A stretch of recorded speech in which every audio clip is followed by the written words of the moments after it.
আসসালামু আলাইকুম। কোয়ান্টাম স্বপ্নে প্ল্যাটফর্ম এইচইসি সুপার স্পেশাল পরিণতি ও সুশাসন প্রথম পত্রের পঞ্চম অধ্যায়ের আজকে আমাদের স্পেশাল 2 নাম্বার লেকচার। তো আমাদের গতকাল রাত্রে আমরা এই পর্যন্ত পড়েছিলাম। আমাদের এই পয়েন্টগুলো গতকাল রাত্রে আলোচনা ছিল, আজকে আমরা এরপর থেকে যাব। পরবর্তী পয়েন্টে আলোচনা বলতেছে দার্শনিক টি.এইচ. গ্রিনও অধিকারের সংজ্ঞা দিতে গিয়ে প্রায় লাস্কির অনুরূপ বক্তব্য প্রদান করেছেন। বিজ্ঞানী লাস্কি অধিকার একটা সংজ্ঞা দিয়েছিল, আর বিজ্ঞানী এইচ গ্রিনও প্রায় সেম সংজ্ঞা দিয়েছে। তিনি বলেন, অধিকার হচ্ছে সমাজ জীবনের সেসব বাহ্যিক অবস্থা যেগুলো মানুষের মানসিক উৎকর্ষ সাধনের জন্য প্রয়োজনীয়। তো আমরা জাস্ট এটা পড়ে যাব, আমাদের এগুলো কোনো কিছু তেমন মুখস্থ করতে হবে না, যেটা আমাদের সহজ আমরা সেটাই মুখস্থ করার চেষ্টা করব। পরবর্তী রাষ্ট্রবিজ্ঞানী হাবহাউস এর অভিমত হচ্ছে, প্রকৃত অধিকার বলতে সামাজিক কল্যাণ সাধনের কতগুলো শর্তকে বোঝায়। আমরা জানি অধিকার বলতে বোঝায় তুমি সমাজে কাজ করবা, সেই কাজটা যদি সবার মঙ্গলের জন্য হয় তাহলেই সেটা হবে অধিকার। তো আমাদের এখানে বলতেছে অধিকার হচ্ছে সামাজিক কল্যাণের জন্য কতগুলো শর্ত, যে শর্তগুলো মেনে চললে মানুষ সমাজে ভালো কিছু করতে পারে এবং সেটা কি হয়, অধিকার রূপ নেয় বা সেটা অধিকার হয়ে যায়। এরপরে বিভিন্ন অধিকারের বৈধতা সমাজের সার্বজনীন সর্বাঙ্গীন উন্নতি বিধানের উপর নির্ভরশীল।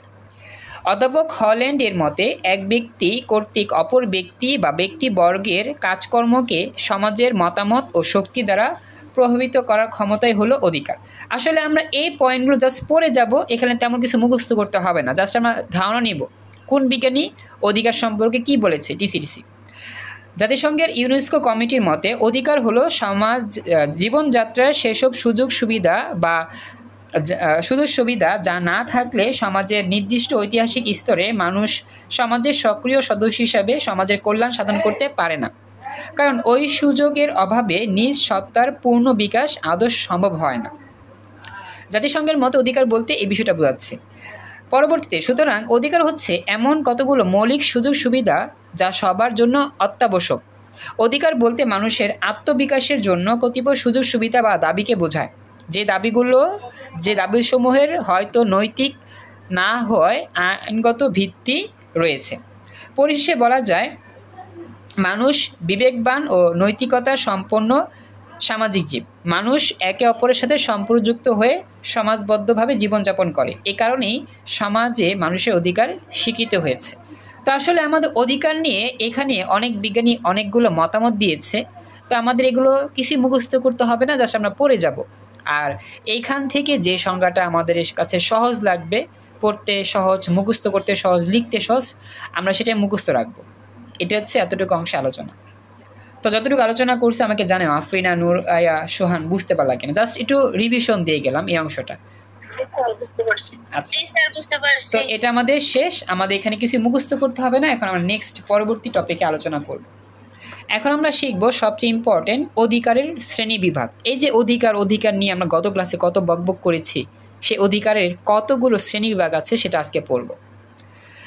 তো দেখি আমরা কি বলছি এখানে। অধিকারের শ্রেণী বিভাজনের ক্ষেত্রে রাষ্ট্রবিজ্ঞানীরা ঐক্যমত উপনীত হতে পারেনি, মানে একমত হতে পারেনি।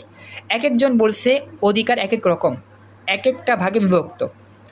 বার্কার অধিকারকে স্বাধীনতা, সাম্য ও সহযোগিতা এই 3 ভাগে ভাগ করেছেন। বার্কার হচ্ছে একটা বিজ্ঞানী, সমাজবিজ্ঞানী। আবার অধ্যাপক লাস্কি অধিকারকে সাধারণ এবং নির্দিষ্ট এই 2 ভাগে ভাগ করার পক্ষপাতী। আমরা সাধারণভাবে অধিকারকে 2টি প্রধান ভাগে ভাগ করতে পারি। দেখছো, আসলে অধিকার বিষয়ে এক একটা বিজ্ঞানীর মতামত এক এক রকম। কেউ বলছে অধিকার 2 প্রকার, কেউ বলছে অধিকার 3 প্রকার। যেমন বার্কার বলছে অধিকারটা 3 প্রকার, লাস্কি বলছে অধিকার 2 প্রকার। এখন কোনটা সঠিক? আসলে এক একটা বিজ্ঞানীর মতো এক একটা সঠিক। আমরা দেখব যে মূল অংশ যেটা, সেটা নিয়ে আলোচনা করব। তো আমাদের এখানে মূল অংশ 2টা দেওয়া আছে। অধিকারকে প্রধানত 2টা ভাগে ভাগ করা যায়, একটা হচ্ছে নৈতিক অধিকার আর একটা হচ্ছে আইনগত অধিকার। কথা বুঝতে পারছো? এই 2টা মুখস্থ করবা, নৈতিক অধিকার আর হচ্ছে আইনগত অধিকার। আচ্ছা, তো চলো আমরা এখন পুরো ডিটেলস আলোচনা করি। নৈতিক অধিকার আর আইনগত অধিকারের মধ্যে কি বলা হয়েছে, এই পয়েন্টগুলো আমাদের মুখস্থ রাখতে হবে পরীক্ষার জন্য। ক নাম্বার, নৈতিক অধিকার। সমাজের নৈতিকতা বা ন্যায়বোধ থেকে নৈতিক অধিকারের জন্ম। দৃষ্টান্তস্বরূপ ভিক্ষুকের ভিক্ষা প্রাপ্তির অধিকার, প্রতিবেশীর কাছ থেকে সহৃদয় ব্যবহারের দাবি, ছাত্রদের কাছ থেকে শিক্ষকদের শ্রদ্ধা লাভের দাবি প্রভৃতি নৈতিক অধিকারের অন্তর্ভুক্ত। তোমাদের এই পয়েন্টগুলো মুখস্থ করতে হবে। আমি তোমাদের একটু বুঝায় বলি। নৈতিক অধিকার বিষয়টা আমাদের 3টা উদাহরণ দেওয়া আছে। প্রথমে বলতেছে ভিক্ষুকের ভিক্ষা প্রাপ্তির অধিকার। একজন ভিক্ষুক সে কি করে? সমাজে সবার কাছে আসে, ভিক্ষা নেয়, আমাকে কিছু টাকা দেন, আমাকে চাল দেন, আমার আজকে খাবার দাবার নাই, খেতে হবে, আমি অনেকটা অসহায়। তো এই যে মানুষ যে ভিক্ষা করতেছে, এটা কিন্তু তার একটা অধিকার, নৈতিক অধিকার। কারণ ভিক্ষা বৃত্তি সমাজে প্রচলিত। ভিক্ষা বৃত্তি অবশ্যই একটা মানুষের অধিকার, কারণ সে অসহায় থাকলে সবাই তাকে সাহায্য করবে। এই সাহায্য চাওয়া তার একটা নিজের অধিকার। এটাই হচ্ছে নৈতিক অধিকারের মধ্যে পড়ে। কথা বুঝতে পারছো? রেসপন্স করো। আচ্ছা, এরপরে প্রতিবেশীর কাছ থেকে সহৃদয় ব্যবহারের দাবি। সাপোজ তোমার আশেপাশে যারা আছে, প্রতিবেশী, আত্মীয় স্বজন না, প্রতিবেশী, তো প্রতিবেশীর সাথে কিন্তু তোমাদের ভালো ব্যবহার করতে হবে। প্রতিবেশীরা চায় যে সবাই সবার সাথে ভালো ব্যবহার করুক, তাই না? তো এই যে একজন আরেকজনের সাথে ভালো আচরণ ব্যবহার করবে, এটা কিন্তু একটা নৈতিক দায়িত্ব। কথা কি বুঝতে পারছো? হ্যাঁ বলো। আমি একটা প্রশ্ন করি। হ্যাঁ বলো প্রশ্ন। নৈতিক অধিকার ভঙ্গ করলে আইনগত কোনো শাস্তি দেয়া হয় না, তাই না? এটা তো আইনগতভাবে স্বীকৃত নয়। হ্যাঁ, মানে নৈতিক অধিকার মানে এটা আমাদের, সাপোজ নৈতিকতা বলতে বোঝায় মানুষের ন্যায়বোধ। হ্যাঁ ঠিক আছে, কথা বলছো। ন্যায়বোধ থেকে যে সেটা ভঙ্গ করলে কোনো শাস্তি পেতে হবে না। হ্যাঁ, তারপর বলো। জি স্যার, এটাই। আচ্ছা ঠিক আছে, এবার দেখো। তো এই যে ছাত্রদের কাছ থেকে শিক্ষকের শ্রদ্ধা লাভের দাবি, যে ছাত্ররা শিক্ষককে শ্রদ্ধা করবে, ওকে, তো এগুলো হচ্ছে নৈতিক অধিকার। তো বলতেছি এটি কোনো প্রকার রাষ্ট্রীয় বা সামাজিক আইন দ্বারা প্রবর্তিত হয় না এবং এটি অমান্যকারীকে কোনোরূপ শাস্তিও দেওয়া হয় না। অর্থাৎ এই নৈতিক অধিকার যদি কেউ ভঙ্গ করে, তাকে কোনো শাস্তি দেওয়া হবে না। এটা উদাহরণটা কীরকম? সাপোজ তুমি ভিক্ষা দিলা না, এখন কি তোমার কোনো অপরাধ হবে? ভিক্ষা না দিলে তোমার ইচ্ছা, তুমি দিবা না, এটা কিন্তু অপরাধ হবে না বা কোনো শাস্তি তোমাকে পেতে হবে না, এটাই। তবে নৈতিক অধিকারের ক্ষেত্রে সামাজিক মঞ্জুরি থাকে এবং এর ভঙ্গকারীকে কোনো লোক নিন্দার সম্মুখীন হতে হয়। সাপোজ তুমি যদি ভিক্ষা না দাও, সাপোজ কেউ তোমাকে কিছু বলবে না, কিন্তু মনে মনে বলবে যে এই টাকা পয়সা থাকতেও সাহায্য করে না, কেমন কিপটা মানুষ, এরকম বলবে কিন্তু। তো এটা কিন্তু একটা নিন্দনীয় আচরণ, মানে লোকরা নিন্দা করবে তোমাকে, যে তোমার টাকা পয়সা থাকলেও সত্ত্বেও তুমি কি ভিক্ষা দিলে না, সাহায্য করলে না। যদিও তোমার কোনো অপরাধ হবে না বা কোনো শাস্তি হবে না, কিন্তু মনে মনে তোমাকে সবাই ঘৃণা করবে। এটাই সেটা বলছে, লোকনিন্দার সম্মুখীন হতে হয়। কথা কি বুঝতে পারছো? জি স্যার। আচ্ছা সোহান, নুরাইয়া, তোমরা কি বুঝতে পারছো কথাটা? একটু আমাকে জানাও। জি স্যার। আচ্ছা, এরপর আমরা এটা শেষ করলাম। এখন আইনগত অধিকার নিয়ে আমরা আলোচনা করি। রাষ্ট্র কর্তৃক স্বীকৃত ও অনুমোদিত অধিকারকে আইনগত অধিকার বলে। যে অধিকারটা রাষ্ট্র থেকে চলে আসে, রাষ্ট্রের স্বীকৃতি স্বরূপ এবং অনুমোদিত যে অধিকার, সেটা হচ্ছে কি আইনগত অধিকার। আইনগত অধিকারের ক্ষেত্রে থাকে রাষ্ট্রীয় কর্তৃক এ অধিকার বিনষ্টকারীকে শাস্তি পেতে হয়। সম্পত্তির অধিকার, শিক্ষার অধিকার, বাক স্বাধীনতা প্রভৃতি আইনগত অধিকারের দৃষ্টান্ত। তোমাকে মুখস্থ করতে হবে কোনগুলো নৈতিক অধিকারের মধ্যে পড়ে আর কোনগুলো আইনগত অধিকারের মধ্যে পড়ে। হ্যাঁ, ভেরি গুড। কি বলছো আফরিনা, বলো তো? বলছি স্যার, জীবন ধারণের অধিকার, চলাফেরার অধিকার, মত প্রকাশের অধিকার, তারপরে হচ্ছে সরকারি চাকরি লাভের অধিকার, সম্পত্তির অধিকার, শিক্ষার অধিকার, আইনগত অধিকার। হ্যাঁ, তুমি এগুলো পাইলা কই? এগুলো তো লেখা নাই, তোমার বইতে আছে?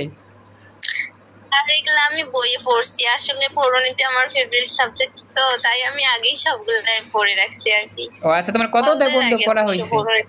সুন্দর হয়েছে, তুমি পড়ছো। কত অধ্যায় পর্যন্ত পড়া শেষ? আমার হচ্ছে 7ম অধ্যায় পর্যন্ত কমপ্লিট হয়েছে এগুলা প্রথম থেকে, আর এগুলা আমি পড়তেছি পরেরগুলা। ও আচ্ছা, তো ভালোই হলো, রিভিশন হয়ে গেল। তোমার প্রশ্ন থাকলে তুমি আমাকে প্রশ্ন করলা। ভেরি গুড, সুন্দর হয়েছে। ওকে, থ্যাংক ইউ। আচ্ছা, তাহলে আমরা এখন নেক্সট যাই, পরবর্তী। এবার বলতেছে যে পরিণতি সুশাসন আইনগত অধিকার ও আইনগত অধিকারই অধিক গুরুত্ব ও মর্যাদা লাভ করে। মানে পরিণতি সুশাসনটা আইনগত অধিকারকে বেশি প্রাধান্য দেয়।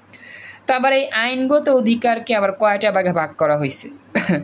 একটা হচ্ছে সামাজিক অধিকার, 2 রাজনৈতিক অধিকার, 3 অর্থনৈতিক অধিকার। ওকে, তো আমাদের এই পয়েন্টগুলো সব ভালো করে পড়তে হবে। সামাজিক অধিকারে কী কী আছে, রাজনৈতিকে কী আছে, অর্থনীতি কী আছে, এগুলো সব ভালো করে মুখস্থ করতে হবে। পয়েন্টগুলো সব মুখস্থ রাখতে না পারলেও যতটুকু সম্ভব আমাদের মুখস্থ রাখতে হবে। প্রথমত নৈতিক অধিকার আর আইনগত অধিকার মুখস্থ রাখতে হবে, এরপরে বাকিগুলো মনে রাখতে হবে। ওকে, আচ্ছা, তো চলো আমরা এখন যাই। মুন্না জয়েন করছো ক্লাসে, thank you so much. Munna Islam join করার জন্য খুশি হলাম। আচ্ছা মুন্না, তুমি কি দিনাজপুরে আসবা? তুমি সেই মুন্না আমাকে বলছিলা, তুমি কি সেই জন? হ্যাঁ, আমি সেই মুন্না। ওকে, থ্যাংক ইউ, খুশি হলাম। তুমি দিনাজপুরে আসছো কবে?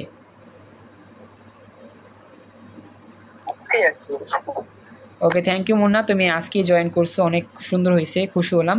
তো আমি ক্লাস শেষে তোমার সাথে স্পেশালভাবে কিছু কথা বলবো, তোমার পড়া রুটিন নিয়ে, কীভাবে পড়বা, কতটুকু সুন্দরভাবে পড়তে পারবা, কী কী পড়বো, মানে আমি কীভাবে পড়াই সব বিষয়ে আলোচনা করব। আপাতত ক্লাস করতেছো, খুশি হলাম। তো ক্লাস কন্টিনিউ করো। আচ্ছা, তো চলো বাচ্চারা, আমরা এখন পরবর্তী অংশে যাই, সামাজিক অধিকার নিয়ে আলোচনা করি। সামাজিক অধিকার কিন্তু আইনগত অধিকারের একটা অংশ। সামাজিক অধিকার বলতে সেসব অধিকারকে বোঝায় যেগুলো সমাজে সভ্য জীবনযাপন করতে সাহায্য করে এবং জীবন সংরক্ষণ ও নিরাপত্তার জন্য অত্যন্ত গুরুত্বপূর্ণ। সামাজিক অধিকারগুলোর মধ্যে নিচে কয়েকটা অধিকার আমরা দেখতে পাবো, এগুলো আমাদের সবই লাগবে। যেমন জীবন ধারণের অধিকার, সবার জীবন রক্ষার জন্য পর্যাপ্ত ব্যবস্থার নামই জীবন ধারণের অধিকার। মানে সবার জীবন রক্ষা করার জন্য যেই ব্যবস্থা, যে অধিকার, তার নাম কি? জীবন ধারণের অধিকার। এই যে আমরা দেখতে পাচ্ছি আমাদের আজকের যেই ফেসবুকের যেই ইতিহাস, ফেসবুকের যে অজস্র কান্নার যে নিউজ, আমরা জানি গাজার যে যুদ্ধর অবশ্য না, ইসরায়েল মর্মান্তক যে হত্যাযজ্ঞ চালাইছে গাজাতে, এটা কিন্তু আমরা দেখতেছি, এটা আমরা অনেকটা ব্যথিত। তো এই যে গাজার মধ্যে যে মানুষদের মারা হচ্ছে, নিরীহ মানুষকে মারা হচ্ছে গুলি করে, বোমা ফেলে, তারা কিন্তু সবাই জীবনের অধিকার থেকে বঞ্চিত। জীবন যাপনের যে অধিকারটা আছে সেটা থেকে সবাই বঞ্চিত।